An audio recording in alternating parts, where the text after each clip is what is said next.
Hello friends, today we'll see the last topic from unit number 4, that is analog ammeter and voltmeter. So we know about the ammeter and voltmeter, yes? So they are used to measure the current and voltage respectively.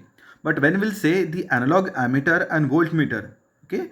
So these are the instrument which measures the current and voltage on a meter with the help of movable pointer. Okay, so this is what the feature of analog meter.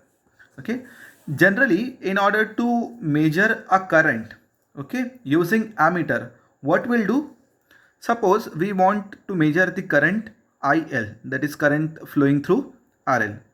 So the method is, we'll take the ammeter, yes, and that ammeter can be connected in series with RL. Okay, so this is what the connections are.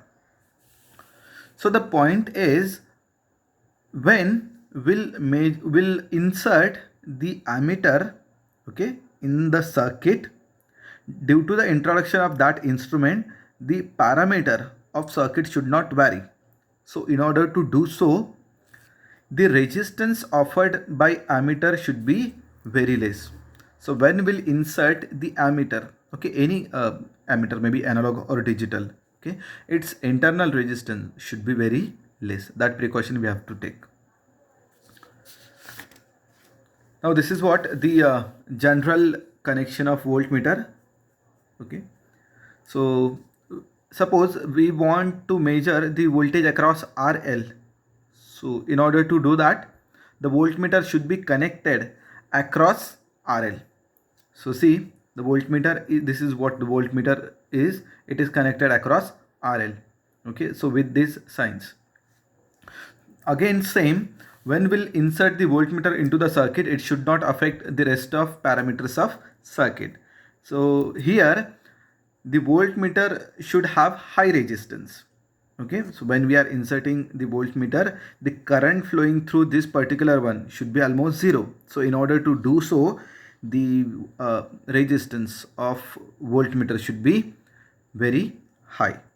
Okay, so these are few things which we need to remember. That is, in order to measure the current should be in the ammeter should be in series with the, say, component, and its internal resistance should be very low. Okay, or the resistance of ammeter should very low. And second, in order to measure the voltage, or when will connect the voltage to the circuit, it should be connected in parallel with the component, and its resistance should be very high. Okay, so these are the general things which we should know. Next,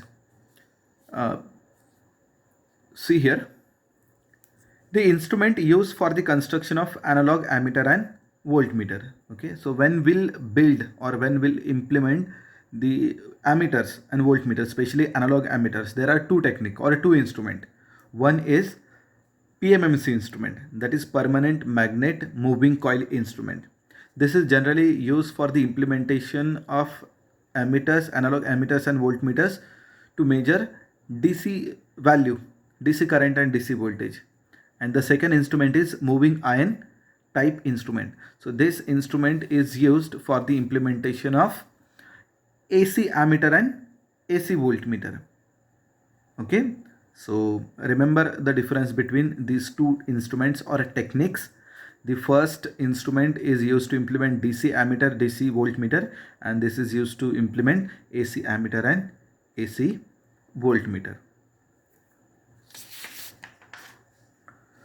Now we'll concentrate on PMMC instrument, because say we'll assume we are interested to implement DC ammeter and DC voltmeter. So we required this PMMC instrument. So what is this PMMC instrument? This is actually the constructional diagram, and this is the symbolic representation. The circle, inside there is an arrow, and two parameters this PMMC instrument has. One is IM and another is RM. Okay, so this we want to implement the analog ammeter, say analog DC ammeter and analog DC voltmeter. So we should know about this PMMC instrument. Okay, so what we'll do, we'll take two poles, north and south, or the magnets, okay, and inside these two magnets, okay, will put a frame, okay, aluminum frame, outside aluminum frame, and inside there is a iron core, okay, and on that iron core the winding is wounded. So these lines are nothing but the winding move coil. Yes, this is nothing but the coil. Okay, now see here, PMMC instrument works on the principle of electromagnetic effect of the current. So when we'll keep these two magnets like this, an electric field will be generated. Magnetic flux lines will be created between these two poles. And when we'll keep this particular frame, okay, the iron core inside with this particular coil, see what happens.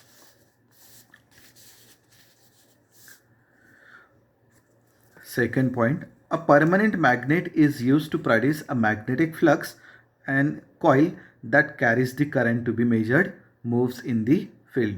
So say our intention is to measure current I. We want to measure current I. So that current I will pass through this particular coil. Okay. So after the insertion, or when we'll pass the current through this particular coil, this coil, or say now it is wounded on the iron core, so that particular coil will experiences a force.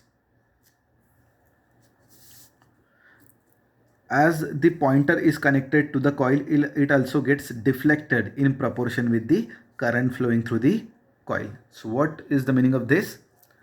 The pointer is connected here, okay, so when we'll pass the current through this particular coil, the coil will experiences a force, okay, and due to the force experience, the pointer is connected here, it also gets deflected with some angle, say theta, okay, and the force which is experienced by this particular coil is available with this formula. F is nothing but the force experienced by the coil is equals to BIL. Okay, B is the flux density in Tesla, I is the current flowing through the coil, and L is the length of coil or the conductor. Okay, okay. So a current carrying conductor will place in a magnetic field which will experience a force.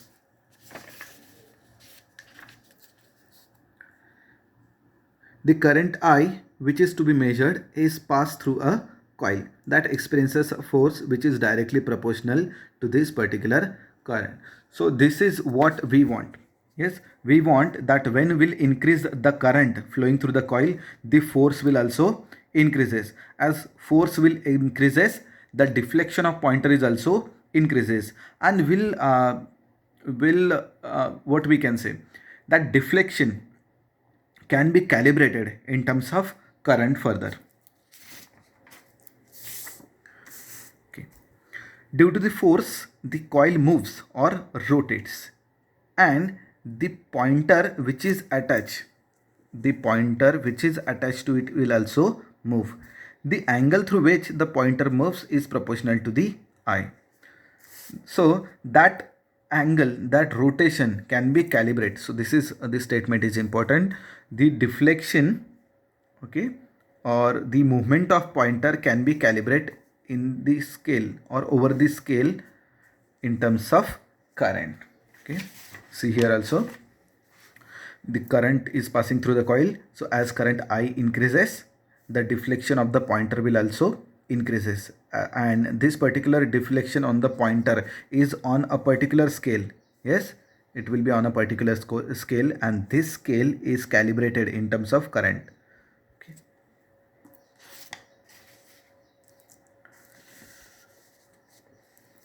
So we can say that the deflection of the pointer or rotation of the pointer in terms of theta, say angle, which is directly proportional to I. It means I increases, the deflection of the pointer also increases. That's very easy.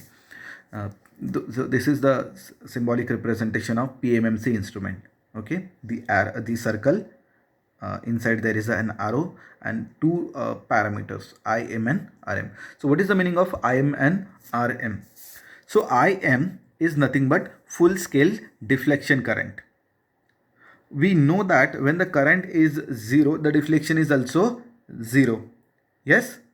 So the value of current corresponding to the full scale deflection, when the deflection or rotation is maximum, the respective value of current is known as full scale deflection current, and it is denoted by Im.